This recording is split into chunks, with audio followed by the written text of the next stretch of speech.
If a law is changed, successfully implementing repeal and assimilating openly homosexual Marines into the tightly woven fabric of our combat units has strong potential for disruption at the small unit level, as it will no doubt divert leadership attention away from an almost singular focus of preparing units for combat.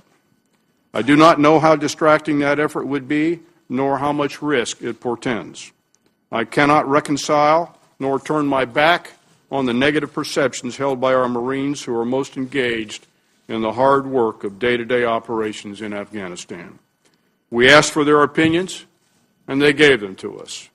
Their message is that the potential exists for disruption to the successful execution of our current combat mission should repeal be implemented at this time. In the final analysis, I'm faced with two questions.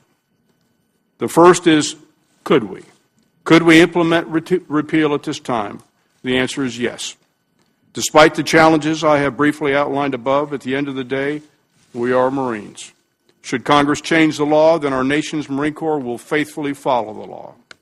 Marine Corps authorities, even its very existence in law, flow directly from Congress. I promise you that we will follow the law. The second question is, should we at this time? Based on what I know about the very tough fight in Afghanistan, the almost singular focus of our combat forces as they train up and deploy into theater, the necessary, tightly woven culture of those combat forces that we are asking so much of at this time, and finally the direct feedback from the survey, my recommendation is that we should not implement repeal at this time.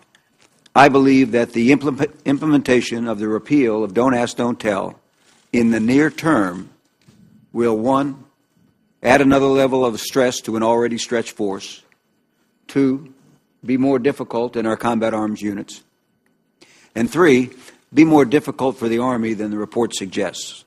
With the exception of the moderate risk associated with projected retention in some Navy irregular warfare specialties, I assess the risk to readiness, effectiveness, and cohesion of the Navy to be low. Still, it is difficult for me as a member of the Joint Chiefs to recommend placing any additional discretionary demands on our leadership cadres in Afghanistan at this particularly demanding time.